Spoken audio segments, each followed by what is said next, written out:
Hello students, class 10th में आज हम एक नया चैप्टर रियल नंबर पढ़ने जा रहे हैं। इसके बेसिक कॉन्सेप्ट अपने 9th में पढ़े थे, तो आपको याद होगा कि रियल नंबर क्या होते हैं। वो नंबर्स जो रेशनल और इरेशनल नंबर से मिलकर बने होते हैं। जो भी नंबर रेशनल और इरेशनल नंबर से मिलकर बने होते हैं उन्हें हम रियल नंबर कहते हैं। अब रेशनल नंबर क्या होता है ये भी आपने पढ़ा हुआ है। वो सभी नंबर जो p/q के फॉर्म में लिखे होते हैं। p और q दोनों ही इंटीजर होते हैं और q जो है वो डज नॉट इक्वल टू क्या होता है, 0 होता है। उसे हम रेशनल नंबर कहते हैं। और जो नंबर p/q के फॉर्म में नहीं लिखे जाते हैं उसे हम इरेशनल नंबर कहते हैं। तो जो रियल नंबर होता है इसके बारे में आपने पढ़ा हुआ है कि वो रेशनल नंबर और इरेशनल नंबर का कॉम्बिनेशन होता है। यही तो पढ़ा था आपने। अब हमने ये बेसिक कॉन्सेप्ट क्लास 9 में पढ़ा हुआ है। अब हम इससे थोड़ा स्टैंडर्ड फॉर्म में पढ़ते हैं। स्टैंडर्ड फॉर्म में जो है वो पहला हमारा टॉपिक है Euclid division, lemma and algorithm.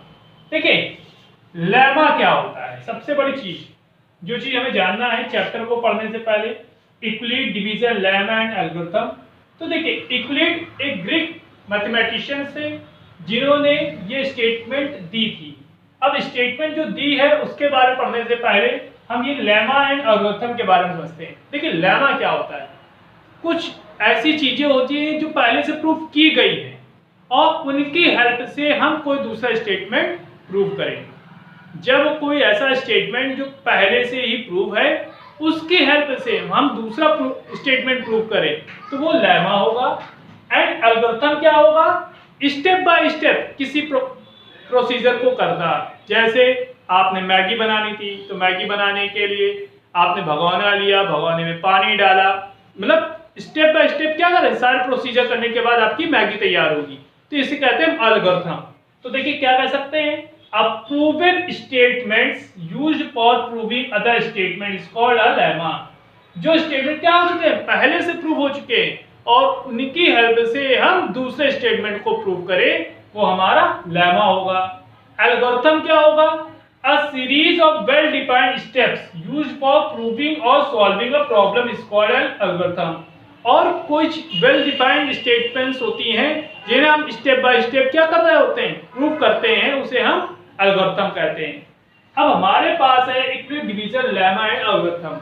तो देखिए इसमें क्या होता है, आपने बेसिक पढ़ा हुआ था कि कोई नंबर 7 है जिसको अगर हम 3 से डिवाइड करेंगे तो ये 2 टाइम्स जाएगा, रिमाइंडर बनेगा 1।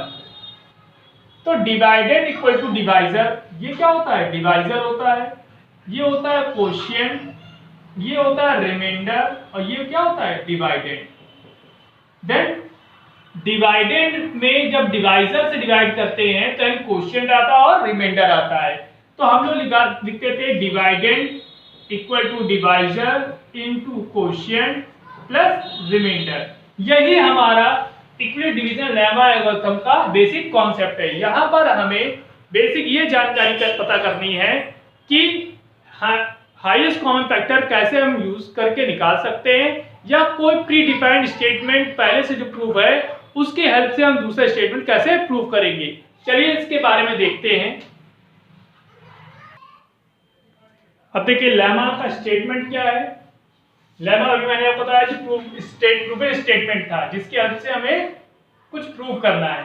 स्टेटमेंट है कि we can understand in such a way that if an integer A, कोई इंटीजर ए है, is divided by another integer B, किसी दूसरे इंटीजर बी से इसको डिवाइड किया जाएगा, then the quotient is q and the remainder is r। तो quotient q मिलेगा और रिमाइंडर क्या होगा, r। ये आपने पहले भी पढ़ा हुआ है, divided equal to divisor into quotient plus remainder के फॉर्म में। बस वही चीज को यहाँ पर लेमा में स्टेटमेंट दिया गया है, a equal to bq plus r, where r जो होता है रिमाइंडर, उसकी वैल्यू क्या होगी, greater than equal to 0, means r की वैल्यू 0 किया तो इक्वल होगी या उससे बड़ी होगी, बट डिवाइजर से क्या होगी, छोटी होगी। a होता है डिवाइडेंड, डिवाइडेंड क्या होता है, जिसमें डिवाइड करना है। d क्या होता है, डिवाइजर, जिससे डिवाइड करते हैं। कोशिएंट, जितनी बार डिवाइड करते हैं, एंड द रिमाइंडर, जो बचता है। Divider equal to divisor into quotient plus remainder, ये आपने फॉर्मूला पढ़ा हुआ है। मैंने अभी आपको एग्जांपल बताया था कि 7 में अगर हम 3 से डिवाइड करेंगे तो 2 टाइम्स जाएगा और रिमाइंडर क्या बचेगा 1।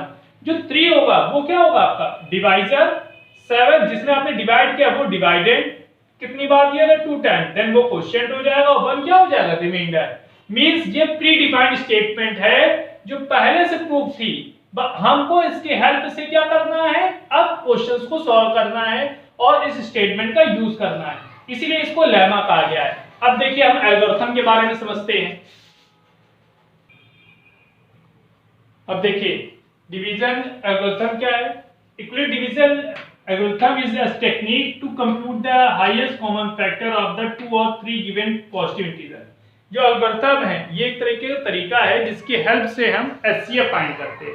ठीक है, एचसीएफ फाइंड करने के लिए आपको स्टेप कुछ याद होने चाहिए।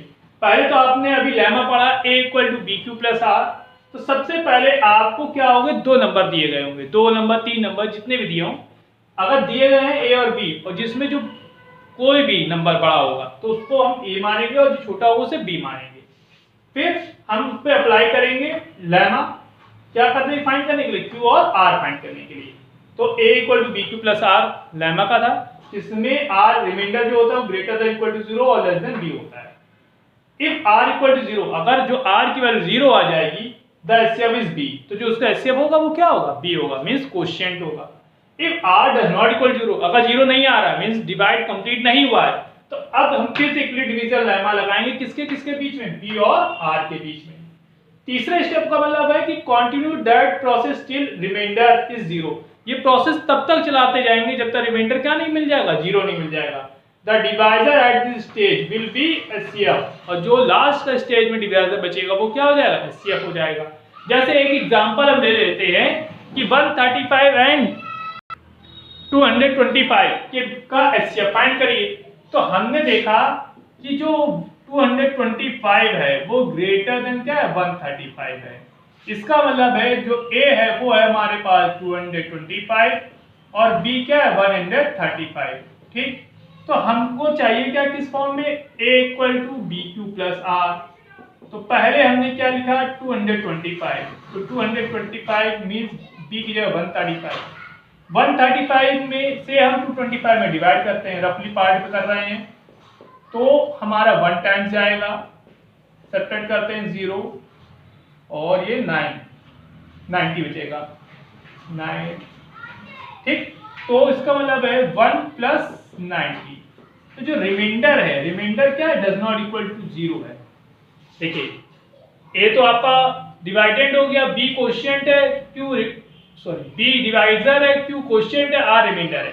तो देखिए क्वोशिएंट 1 आ रहा है, रिमाइंडर 90 आ रहा है। अभी मैंने स्टेप में पढ़ा था, उस स्टेप में आपने ये पढ़ा था कि जब तक कि रिमाइंडर 0 नहीं हो जाएगा तब तक आप क्या करेंगे, डिवाइड करेंगे। तो आपने देखा यहाँ पर रिमाइंडर 0 नहीं आया है। अब आपको क्या करना है, क्वोशिएंट और रिमाइंडर के बीच में फिर से प्रोसीजर लगाना है। मींस अब 135 को लिख सकते हैं 9 इंटू 2, सॉरी 9 इंटू 1, 90 इंटू 1 करिए प्लस 45। देखिए अगर 135 में 90 से डिवाइड करेंगे तो 90 बन जा 90, 45 बचेगा। अब देखिए अब 45 जो है वो 0 के इक्वल नहीं आया, अब हम किस में लगाएंगे, 90 और 45 के बीच में, तो 45 इंटू 2 प्लस 0। देन आपने देखा कि 45 में जब 2 का मल्टीप्लाई कर रहे हैं तो क्या आ रहा है, 90 आ रहा है। सो HCF of 135, 225 is 45। तो इसी तरह के क्वेश्चंस हैं जो एल्गोरिथम में हम यूज करेंगे।